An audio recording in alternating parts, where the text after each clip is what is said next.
So let's get right into it. Why on earth would the CEO of a company worth $4 trillion, a company at the absolute peak of its power, be haunted? And not just by anything, but by the ghost of a tech company that completely vanished over 2 decades ago. Well, that's the big mystery we're going to dig into today. It's a story that tells you everything about Microsoft's future. And it all kicks off with this pretty shocking quote. So, picture this. Satya Nadella, Microsoft CEO, is in an internal meeting and he says he's literally haunted by this old company DEC. He goes on to warn his own team that some of Microsoft's biggest businesses, the things that make them all that money, might not be relevant anymore. I mean, for a CEO at the top of his game to say something like that, that's a big deal. It's a stunning thing to admit. So that's got to make you wonder, right? Is this all just talk, some kind of motivational speech? Or could a $4 trillion fortress like Microsoft actually be in danger of collapsing? I mean, really collapsing, just like the giants before it. Let's find out. Okay, so first things first, we have to understand the context here. This wasn't some polished, pre-written speech. This was an off-the-cuff answer to a really tough question from one of his own employees. So let's set the scene. It's an internal town hall, right? The company had just gone through 9,000 layoffs, so morale is, in the basement. And then an employee gets up and asks the CEO, face to face, why the company culture feels colder, more rigid. Wow, you can just imagine how tense that room must have been. And here's where it gets really smart. Nadella's response. He could have given some generic corporate speak, but he didn't. He completely reframed the conversation. He basically took all that pain and anxiety his employees were feeling about the culture and said, look, this isn't the culture problem. This is a survival problem. A brilliant strategic move, really. So who is this ghost that's haunting Microsoft?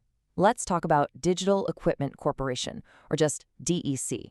Now, if you're not familiar with them, and a lot of people aren't these days, you have to understand they were an absolute titan. DEC's story is the classic rise and fall tale. I mean, they basically created the mini-computer market. Their VAX computers were the stuff of legend. In the 80s, they were the #2 computer company in the entire world, right behind IBM. And then, poof, by 1998, they were gone. Bought up, broken apart. Vanished. How does a giant like that just disappear off the face of the earth? Well, this quote from DEC's founder, Ken Olsen, kind of says it all. This is the man who built an empire, a genius. But he had this one massive blind spot. He just couldn't see the PC revolution coming. He looked at personal computers and saw nothing more than a toy. A fatal miscalculation. And that blind spot created this vicious cycle. See, their own success became a trap. Everything about their company, their culture, their sales team, their profits, it was all built around selling big, expensive mini-computers. So why would they ever want to get into the messy, low-profit business of selling cheap PCs? It looked like a step down. And that way of thinking, which came directly from being so successful, is exactly what killed them.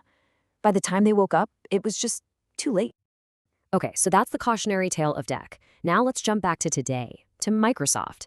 Because when you look at Microsoft's current situation, comparing them to a failed company seems kind of nuts. I mean, why all the fear-mongering? It just doesn't add up on the surface. We're talking about a fortress of a company, a market value that's closing in on an almost unbelievable $4 trillion. And that value isn't just hype. It's built on pure profit, over $100 billion a year. That's just a staggering amount of cash.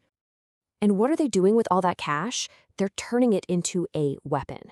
They're spending an incredible $80 billion in 1 year just on building the data centers they need to dominate the AI race. This is not a company that's sitting back. This is an empire on the offensive. And this whole attack plan is built on an incredibly strong foundation. Their cloud business, Azure. They're #2 in the world, right? But they're actually growing faster than the leader, Amazon. Azure is the engine that's powering this entire AI push. And underneath all the money and the tech, you've got the cultural change that Nadella himself drove. He famously took Microsoft from being a know-it-all company to a learn-it-all one. And look, that's not just some feel-good corporate slogan. It was a direct shot at history. It was like he was trying to create a vaccine against the exact kind of arrogance that killed DEC. Okay, so now we have a real puzzle on our hands. A company that's got all the money in the world, a super aggressive strategy, and a culture designed to avoid failure. So, why is the CEO still haunted by DEC? Let's deconstruct this thing. The biggest difference, when you boil it all down, is their posture. DEC was playing defense. They were trying to protect their big, profitable castle, their mini-computers, from the cheap little PCs invading the countryside. Microsoft, they're playing pure offense. They're taking the gold from their own castle, Windows and Office, and using it to build a giant AI cannon that might one day blow their own castle walls down. That's a completely different mindset. And when you put them side by side, it's just crystal clear. The type of disruption is different, the business model is different, the culture is different. But the real game changer is the leadership. Instead of denial, you have proactive investment. It's obvious. Microsoft looked at what happened to DEC and learned the lesson. And that brings us to the real answer here. Nadella's warning, it wasn't a confession. It wasn't a prediction of doom. It was a tool, a leadership tactic.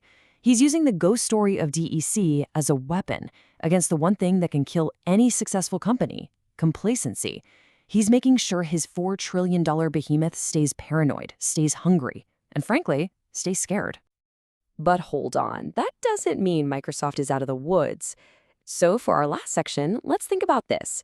If they're not going to fail like DEC did, what would a new DEC moment look like for a company like Microsoft today?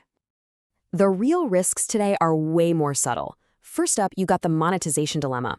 They're spending $80 billion, but can they actually make that money back and then some from AI? It's a huge bet. Then there's cultural rejection.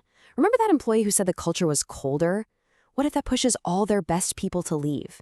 And finally, what I'd call the open AI trap. Are they too dependent on their key partner? Could that come back to bite them? And really, that leaves us with the ultimate question, the big paradox. The real test for Microsoft isn't whether they can build amazing AI. We know they can. The real test is whether that learn-it-all culture that Nadella worked so hard to build can survive the brutal win-at-all-costs reality of this AI war. Figuring that out isn't just about good leadership. At the end of the day, it's the only thing that will determine if Microsoft can truly finally avoid having its very own DEC moment.